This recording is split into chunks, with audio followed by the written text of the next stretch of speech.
الحمد لله رب العالمين، وبه نستعين على أمور الدنيا والدين، والصلاة والسلام على أشرف الأنبياء والمرسلين وعلى آله وصحابته أجمعين. قال الله تعالى: يا أيها الذين آمنوا اتقوا الله حق تقاته ولا تموتن إلا وأنتم مسلمون. وقال: يا أيها الناس اتقوا ربكم الذي خلقكم من نفس واحدة خلق منها زوجها وبث منهما رجالا كثيرا ونساء واتقوا الله الذي تساءلون به والأرحام إن الله كان عليكم رقيبا. اللهم إنا نسألك علما نافعا ورزقا طيبا وعملا متقبلا. اللهم ارزقنا الإخلاص في القول والعمل. اللهم اصلح لنا الذرية والنية والعمل. Para hadirin dan hadirat kaum muslimin dan muslimat rahiman wa rahimakumullah. Segala puji hanya milik Allah. Kita ucapkan alhamdulillah atas karunia dan nikmat Allah untuk kita semua, sehingga pada malam hari ini Allah masih mengizinkan kita untuk sama-sama berada di dalam rumahnya yang semoga Allah muliakan ini, dalam rangka tentunya beribadah kepada Allah dan menuntut ilmu agama Allah Subhanahu wa Ta'ala. Salam dan salam semoga senantiasa terkirimkan kepada baginda Rasulullah sallallahu alaihi wasallam. Allahumma salli ala Muhammad wa ala alihi wa ashabihi ajma'in. Hadis kita pada malam hari ini yaitu hadis ke-135, masih di dalam bab al-Jumu'ah atau di dalam bab salat Jumat.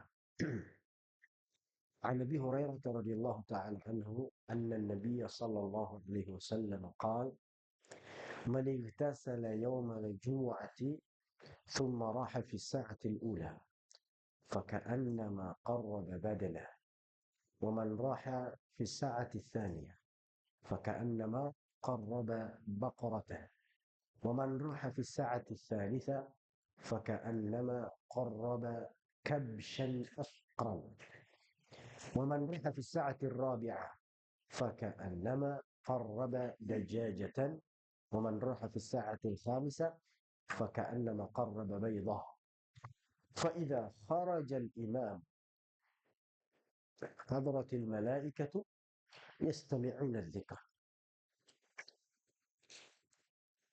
رواه البخاري في الجمعة ومسلم في الجمعة. Hadis ini sahih muttafaqun alaih, diriwayatkan oleh Imam Bukhari dan Imam Muslim. Dari Abu Hurairah radhiyallahu taala anhu bahwasanya Rasulullah SAW pernah bersabda,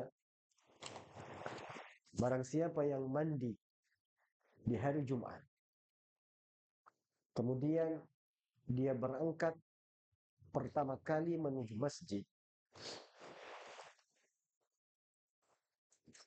maka faka'annama, seakan-akan dia telah menyembelih satu ekor unta.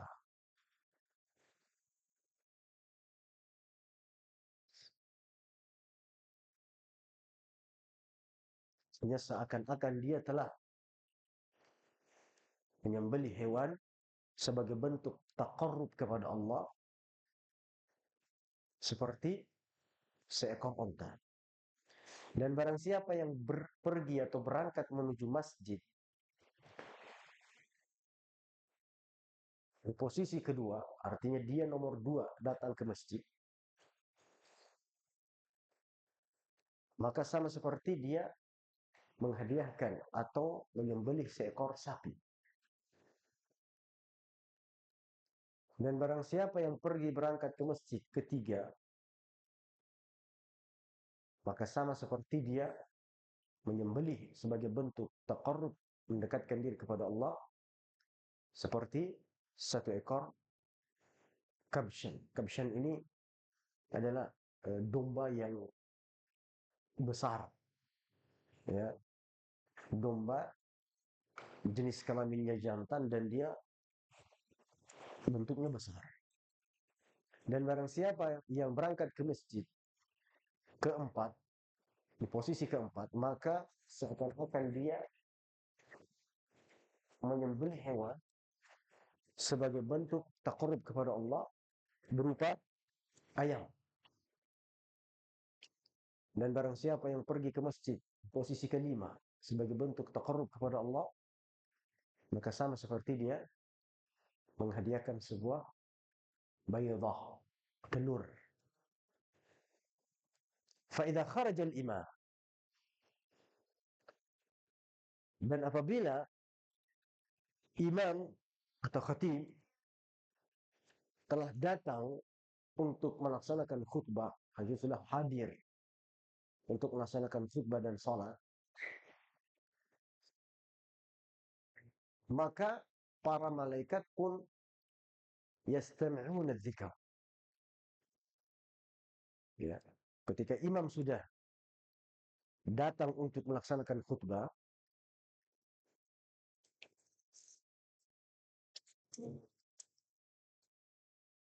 maka para malaikat pun duduk untuk mendengarkan khutbah tersebut. Jadi ini hadis membahas tentang pahala bergegas menuju sholat Jumat.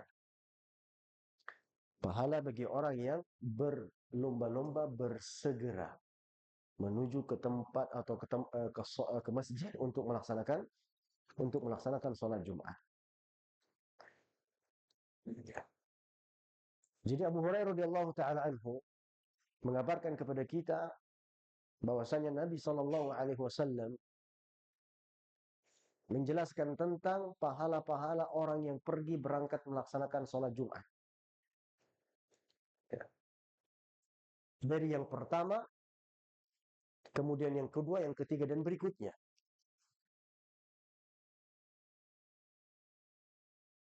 Dan barang siapa yang sebelumnya, di sini disyaratkan sebelumnya adalah mandi. Faman yaghtasala. Barang siapa yang mandi sunat untuk sholat Jumat. Itu sudah kita bahas pada pertemuan sebelumnya. Siapa yang mandi terlebih dahulu untuk pergi sholat Jumat, ya, kemudian dia berangkat di awal,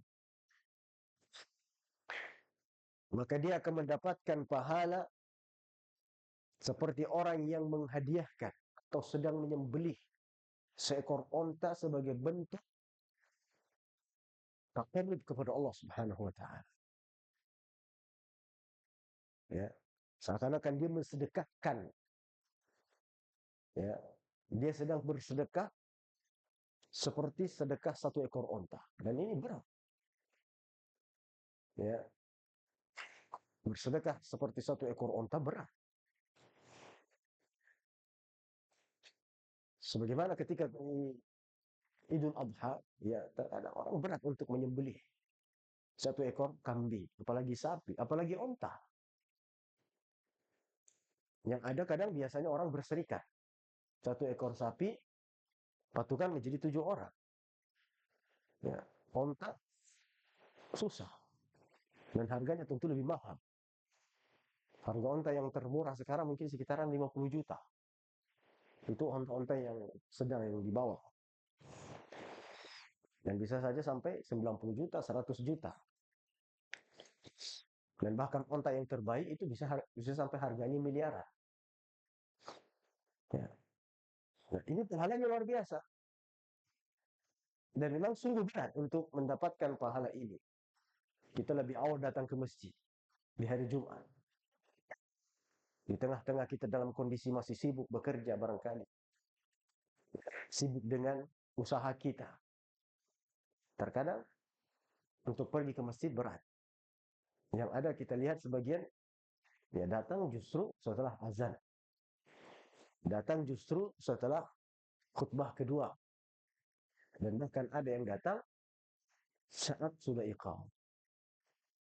Ini merupakan tantangan tersendiri bagi kaum muslimin untuk betul-betul meyakini bahwa di balik bersegeranya pergi ke masjid dalam rangka melaksanakan sholat Jumat itu terdapat pahala yang sangat besar dari Allah Subhanahu wa taala. Kenapa? Karena pelaksanaannya pun berat.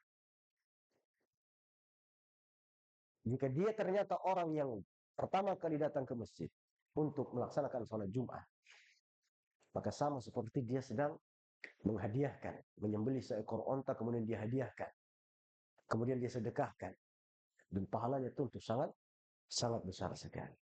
Dan begitu seterusnya.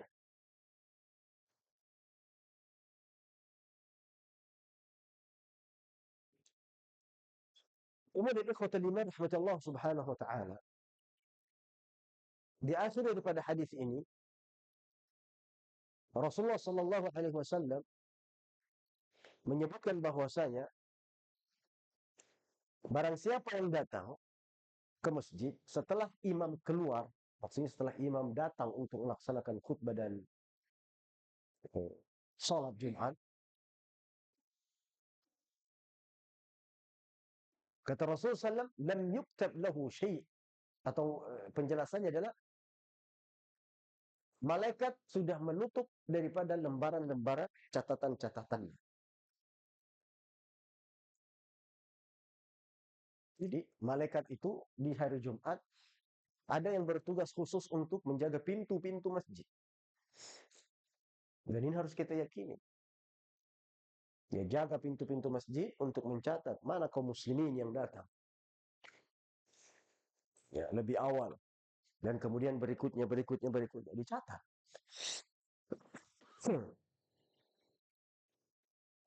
Dan di antara kemahabesaran Allah menjadikan sebagian malaikat tugasnya hanya itu saja. Setiap Jumat datang ke masjid-masjid yang diadakan salat Jumat, dijaga di pintu, kemudian dia akan mencatat siapa yang datang di awal, kedua, ketiga, keempat. Dan ketika imam sudah keluar, maksudnya dia datang untuk melaksanakan salat, melaksanakan khutbah dan salat Jumat. Di sini disebutkan keluar. Kenapa keluar? Karena cenderung dulu imam itu keluarnya dari pintu-pintu depan, bukan masuk dari pintu sini. Makanya di masjid-masjid itu biasanya ada pintu-pintu untuk masuknya imam atau keluarnya imam dari pintunya imam.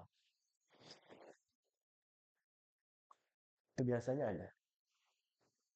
Itu biasa ruangan di depan khusus untuk istirahatnya imam. Ya, mampir saja. Ketika dia sudah keluar dari pintu tersebut, maka kata Rasulullah SAW, para malaikat pun menutup lembaran-lembaran catatannya yang berdiri di setiap pintu-pintu masjid. Ya, kemudian apa? Yastami'una dzikr. Para malaikat pun ikut duduk mendengarkan khutbah daripada sang khatib. Nah, dan beginilah penjelasan hadis dari baginda Rasulullah sallallahu alaihi wasallam. Maka dapat kita simpulkan atau dijelaskan di sini beberapa faedah dari hadis ini.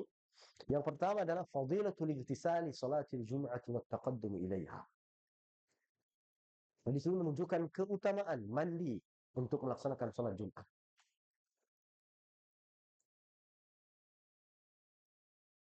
Jadi mandinya adalah tujuannya untuk salat Jumat. Bukan mandi karena hari Jumat, tapi mandi karena untuk salat. Sehingga keliru atau sebagian ulama mendaifkan pendapat, melemahkan pendapat yang mengatakan mandi itu sebenarnya untuk hari Jumat, sehingga tidak masalah kalau memandi setelah sholat Jumat.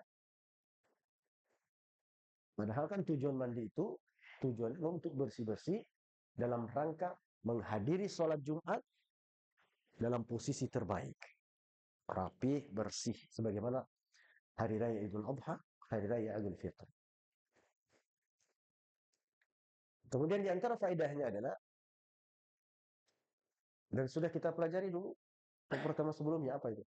Salat mandi ini hukum wajib apa sunnah? Ada dua pendapat. Ada yang mengatakan wajib. Seperti Al-Imam Ibnu Hazm dan Imam Abu Hanifah mengatakan wajib mandi Jumat. Yang meninggalkan mandi Jumat otomatis ber, berdosa. Karena hukumnya wajib. Tapi yang paling tepat pendapatnya adalah jumhur ulama, mayoritas ulama mengatakan mandi untuk melaksanakan sholat Jumat di hari Jumat hukumnya adalah sunnatun. Sunnatun. Kemudian Faedah berikutnya, anna thawabal taqaddumi bihasabi as-sabiqi faman igtasala wa dhahaba lis-salat فإن كان في الساعة الأولى فكأنما قرب بدنه وإن كان في الثانية فكأنما قرب بقرة وإن كان في الثالثة فكأنما قرب كبشا أقرا وإن كان في الرابعة فكأنما قرب دجاجة وإن كان في الخامسة فكأنما قرب بيضة. Ini sudah dijelaskan tadi bahwasanya pahala orang yang datang ke masjid untuk melaksanakan sholat Jumat itu berbeda-beda, tergantung siapa yang lebih awal. Tergantung siapa yang lebih awal. Mungkin dia datang jam 10. Jam 10 sudah ada orang belum, Pak? Belum ya? Belum ada. Jam 11 pun kadang belum ada orang. Ya, mulai berdatangan itu paling-paling jam setengah 12. Nah, 40 menit, setengah jam sebelum azan, baru mulai. Tapi kalau antum mau kejar pahala ini sekali-kali, datang jam 10. Mungkin lagi beres-beres orang, atau belum ada sama sekali orang, AC belum hidup, kipas angin belum hidup, apa segala macam. Antum datang. Berharap pahala dapat seperti satu ekor onta. Ya jarang-jarang. Untuk beli onta aja di Indonesia nggak bisa, nggak ada soalnya. Maka kejar pahala ini sekali-kali. Jadi coba berlomba-lomba. Selesai begini. Ajak satu dua teman, itu ajak berlomba-lomba. Ayo, Jumat ini kita lomba. Siapa yang dapat onta? Siapa yang dapat kambing? Siapa yang dapat sapi? Dapatnya tapi bukan berarti langsung dapat nih sapi. Ini onta enggak. Tapi pahalanya. Dengan cara apa? Siapa yang lebih awal? Ternyata Fulan, saya jam 10 dia sudah ada di masjid. Wah ini jam berapa datangnya nih? Nah itu maksud itu gitu baru yang namanya fastabiqul khair. Nah, Jumat depan saya harus lebih dulu nih. Akhirnya dia datang jam 9. Ternyata sudah Fulan. Wah ini berarti jam berapa? Sini. Ini luar biasa nih kalau ada sampai yang berlomba-lomba seperti ini. Dan ya seharusnya begitu. Ya baik jika kita praktekkan itu sekali-kali. Kemudian di antara faedahnya adalah anna thawab al-madhkur murattabatun ala amrayn al-iktisal wal hudur fi tilka saat. Jadi bentuk pahala ini dapat apa namanya? Bentuk pahala ini didapati oleh seseorang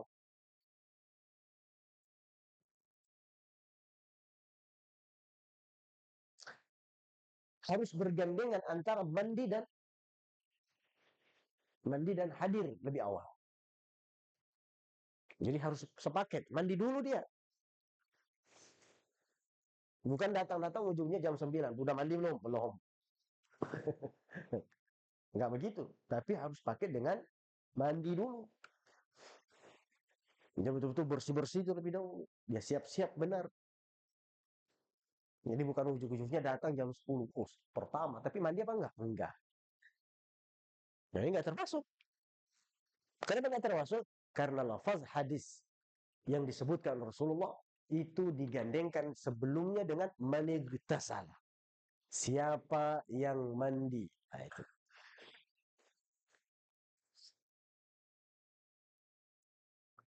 Kemudian, di antara faedahnya adalah anna man ja'a ila al-jum'ati ba'da khurujil imam lam yuktab lahu syai'un minal ajr. Siapa yang datang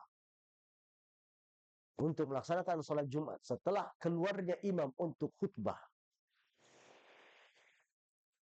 lam yuktab. Lihat di sini, lam yuktab. Artinya tidak dicatat untuknya sedikit pun pahala. Wah ini keras ini Pak. Maksudnya di sini adalah pahala yang apa? Pahala yang disebutkan tadi, tidak dapat onta, dan seterusnya. Meskipun sebagian ulama keras dalam hal ini. Mereka orang yang sholat Jumat itu harus hadir sebelum khutbah. Karena di antara tujuannya sholat Jumat adalah menegakkan khutbah. Dan adanya khutbah itu ya untuk didengar, untuk disaksikan. Jadi sama aja orang yang datang sebelum khutbah, orang yang datang setelah khutbah berlangsung, atau orang yang datang sebelum khutbah tapi main-main. Sama aja posisinya. Dia datang lebih dulu di khutbah. Tapi posisinya dia nggak perhatikan khutbah. Atau main-main, justru tidak ada pahala. Ya. Apalagi ada pemandangan yang sedikit menyedihkan, ada kita kadang lihat di suatu masjid, itu sholat Jumat, tapi nongkrong-nongkrong, duduk-duduk di luar, ngobrol dulu sama temannya. Nanti kalau sudah Allahu Akbar, asyhadu an la ilaha, baru tuh. Baru bergerak, baru masuk. Ini keliru besar. Sia-sia. Nggak dapat apa-apa. Dapat cuma capeknya saja. Maka itu harus kita agungkan hari Jumat terlebih sholatnya.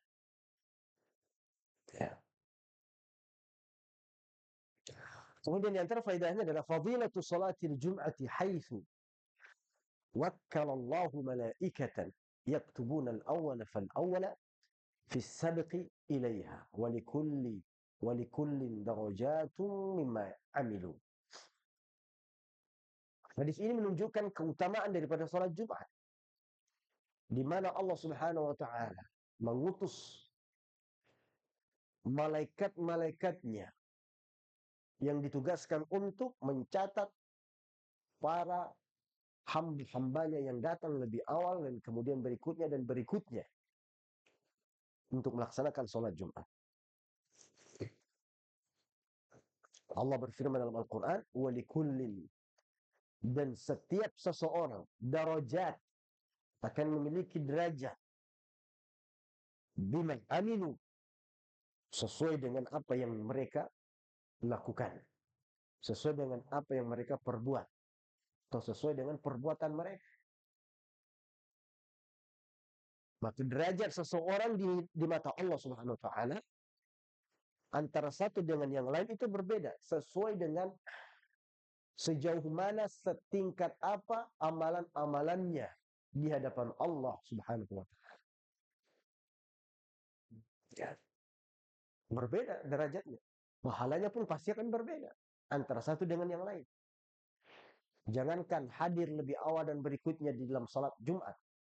Kita saja salat berjamaah itu sudah berbeda pahalanya. Dalam hadis Nabi SAW, ada yang melaksanakan salat dapat pahala hanya 1/10.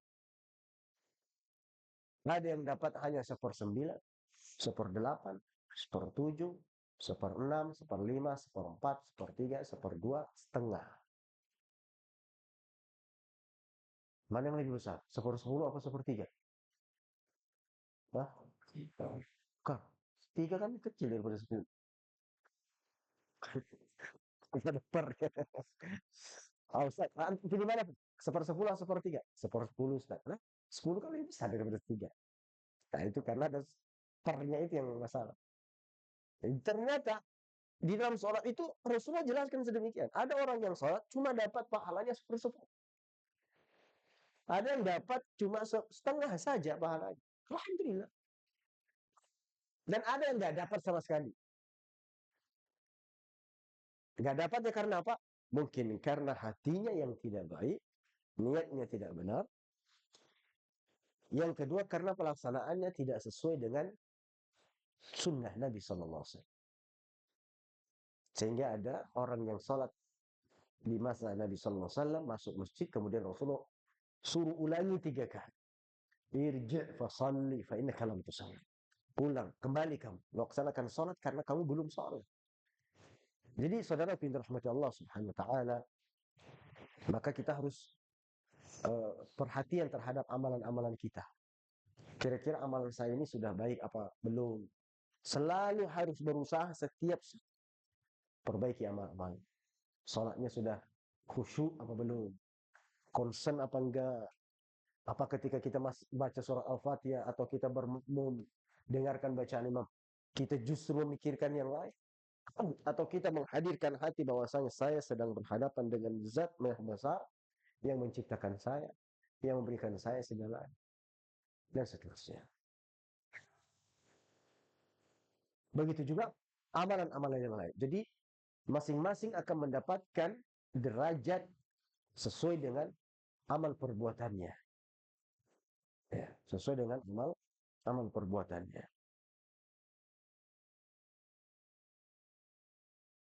Kemudian di antara faedahnya adalah fadilatu khutbatil jum'ati haitsu yahdurul malaikatu istima'iyah. Keutamaan. Hadis ini menunjukkan keutamaan khutbah Jumat. Sebagaimana malaikat ikut hadir. Malaikat ikut mendengarkan isi khutbah. Jadi setelah imam naik, Assalamualaikum warahmatullahi wabarakatuh. Semua buku-buku amal, catatan para malaikat yang mencatat siapa yang datang awal, kedua, ketiga, keempat. Setelah imam naik mimbar, tutup semua catatan tersebut. Dan yang datang setelahnya tidak akan masuk catatan para malaikat. Fulan datang melaksanakan sholat Jumat tanggal sekian, hari sekian di masjid fulan. Kalau hadirnya setelah keluarnya imam, setelah imam naik mimbar. Nah, hadis ini menunjukkan keutamaan khutbah Jumat sampai-sampai malaikat ikut hadir. Sampai-sampai malaikat tidak mau melewatkan khutbah tersebut. Dan ikut duduk mendengar. Ikut hadir mendengar apa isi khutbah yang disampaikan sang khatib.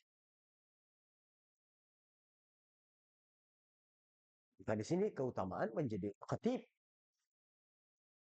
Tapi harus dengan syarat yang terpenuhi. Dia faham apa yang dia sampaikan, dan tentunya yang disampaikan adalah bermanfaat. Isinya mengajak kaum muslimin untuk kembali taat kepada Allah, bertakwa. Dan tentunya sang khatib juga harus menjaga keikhlasan hatinya tatkala menyampaikan khutbah di depan kaum muslimin.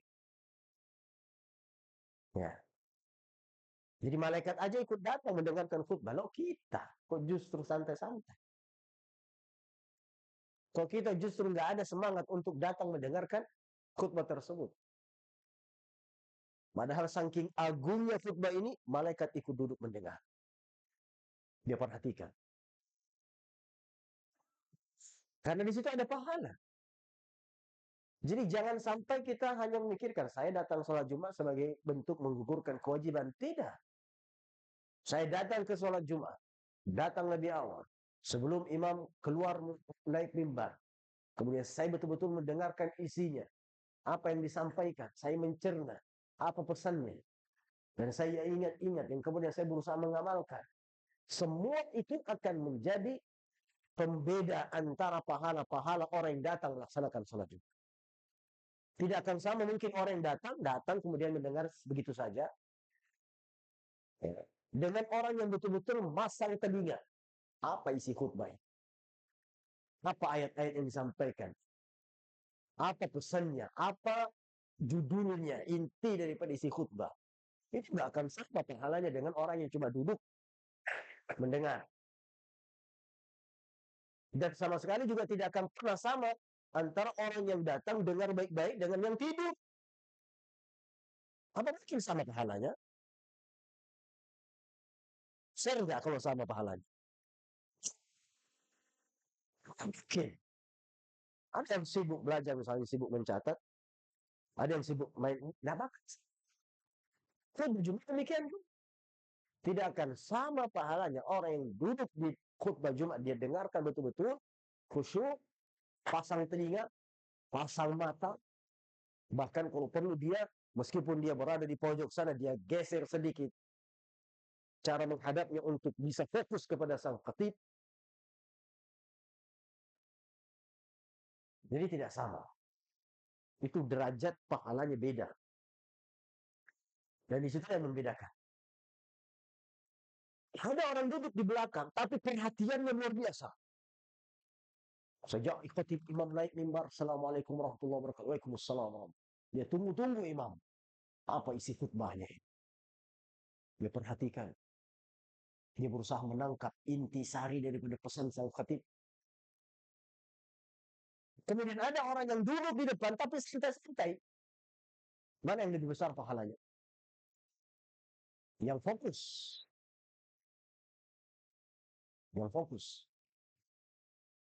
Dan di situ dia akan mendapatkan faedah. Selain faedah adalah pahala yang besar di sisi Allah Subhanahu wa taala. Kemudian yang antara faedah hadis ini adalah anna afdala ma yuhda ma yahdi kalaman atau ma yuhda kamilan min bahimatil an'am al-iblu ثم البقر ثم الغنم وأفضلها الأقرن. Yang terbaik untuk kita persembahkan, untuk kita sembelih hewan yang tujuannya adalah untuk takarrub kepada Allah, tujuannya adalah untuk mendekatkan diri kepada Allah, baik itu dengan bersedekah dengan dagingnya atau menyembelih hewan ya untuk dimakan, ya untuk bisa menyembelih aja itu sudah dapat pahala, belum lagi nanti dapat membagikan dagingnya, kasih ke orang miskin, itu kan pahalanya besar sekali. Nah, di antara hewan yang terbaik untuk dijadikan sebagai eh, apa hewan sesembelihan dan untuk disedekahkan dan untuk dihadiahkan sebagai bentuk taqarrub kepada Allah adalah urutannya yang terbaik al-ibil, onta, kemudian sapi, kemudian domba, wa afdaluhal aqran. Dan yang terbaik dari domba ini adalah domba yang memiliki tanduk. Domba yang memiliki tanduk. Maka usahakan kalau misalnya menyembelih hewan kurban, cari hewan-hewan kambing yang sudah tanduk. Sapi juga demikian. Onta ada tanduknya. Ada tanduk onta. Onta nggak bertanduk. Yang bertanduk itu sapi, semi kerbau, kemudian kambing atau domba. Dan yang terbaik adalah memang yang bertanduk. Bertanduk.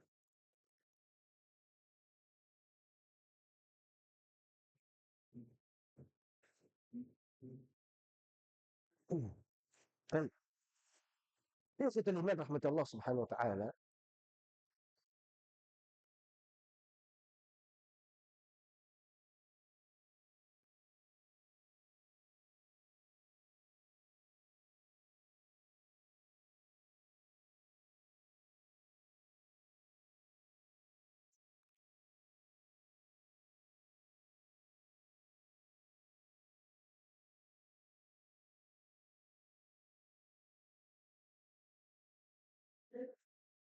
Nah, batas waktu dimulainya perlombaan ini. Nah, kapan dimulai? Kapan batas waktunya? Hmm? Sejam sebelum Jumat, 2 jam sebelum sholat. Jadi kalau mau berlomba-lomba nanti harus tahu juga ini perlombaannya dimulainya kapan? 5 jam. Ada lagi pendapat yang lain? Dari sejak kapan perlombaan ini dimulai? Artinya malaikat itu sudah jaga-jaga di pintu ini. Jam 7 sampai jam 8. Ah, setengah 10 setelah subuh. Kapan lagi? Pendapat yang lain. Kapan dimulai ini? Perlombaan ini supaya dapat onta, sapi, atau domba, ayam, telur. Kami suruh, beda lagi pendapatnya. Tadi jam.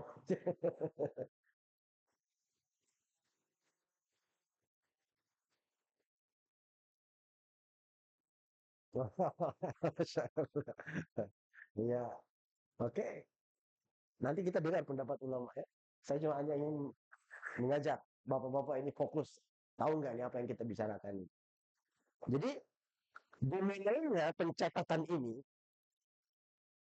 ya, kata para ulama, pembagian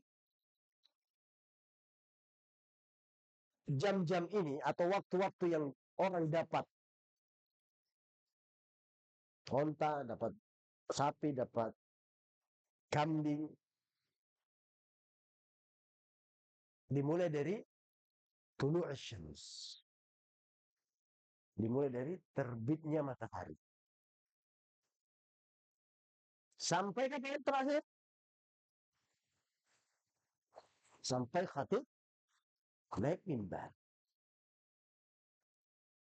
Kalau pas khatib naik mimbar ternyata nggak ada orang, antum pertama kali datang. Ah, berarti antum tidak dapat. Ah, tapi apa ya? Mungkin.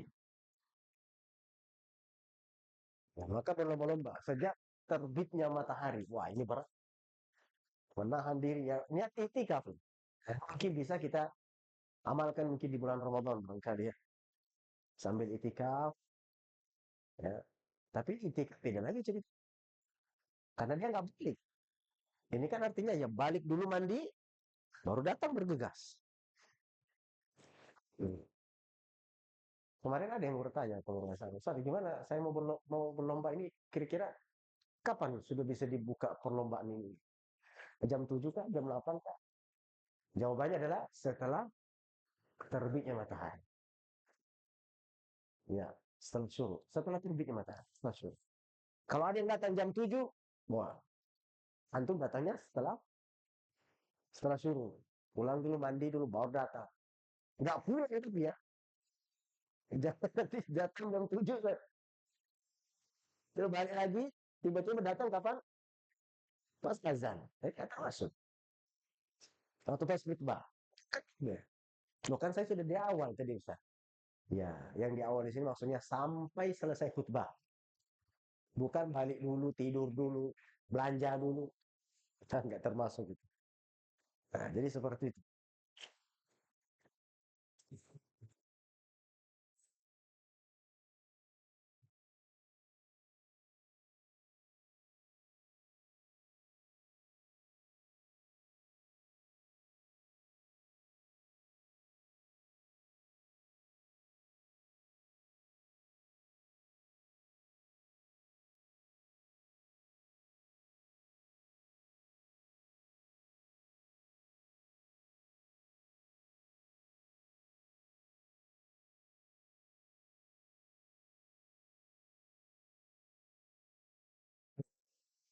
Kata Syekh As-San'ani rahimahullah, salah seorang ulama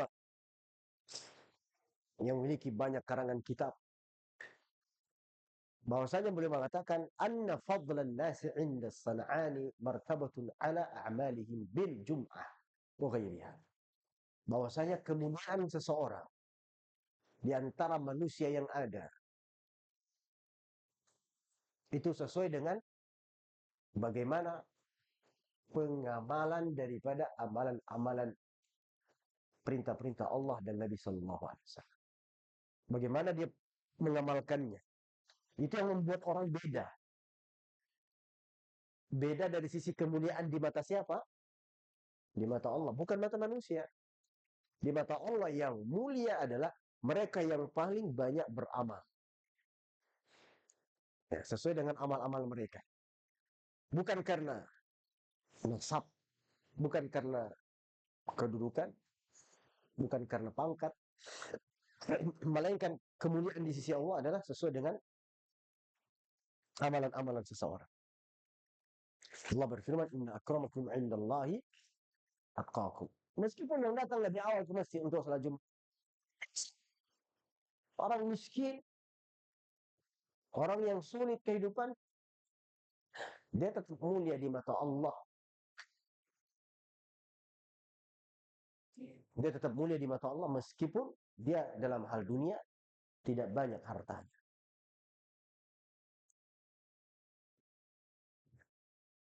Ada pejabat tinggi kedudukannya, tapi dia datangnya di akhir. Maka yang dapat pahala tetap yang terbaik adalah yang di awal tadi, meskipun dia tidak punya apa-apa atau mungkin hanya sekedar rakyat biasa saja. Ini di antara bentuk keadilan Allah Subhanahu wa taala.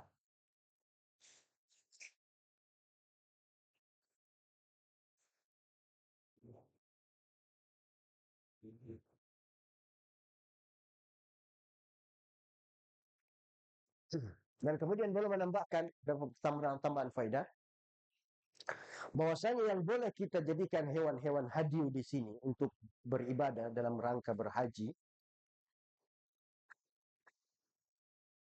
dalam rangka dalam kondisi berihram. Jadi haji itu ada yang namanya hadiu. Entahkah hadiu tamattu ya atau kiran atau sembelihan hewan kurban. Nah, ini hewannya hanya ada 3 jenis. Onta, sapi, dan kambing.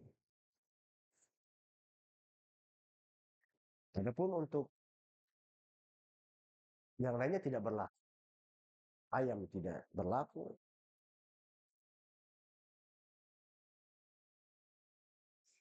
Tapi yang dimaksud dalam hadis ini bukan hadiu tamattu, hadiu qiran.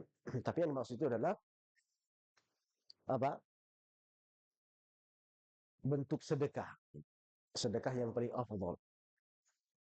Jika dia datang di awal, seakan-akan dia bersedekah seperti onta, kedua sapi, ketiga kambing, keempat ayam, kelima telur, dan begitulah seterusnya. Allah Ta'ala. Tapi karena waktu Isya sudah masuk, kita cukupkan sampai di sini dulu. Semoga bermanfaat. Kemudian kemungkinan pekan depan kita libur karena rencana bersafar. Semoga Allah Subhanahu wa taala memudahkan segala urusan kita semua. Wassallallahu wasallam Muhammadin wa ala alihi wasahbihi barik wasallim. Subhanakallah wa hamdi asyhadu an la ilaha illa anta astaghfiruka wa atubu ilaik. Assalamualaikum warahmatullahi wabarakatuh.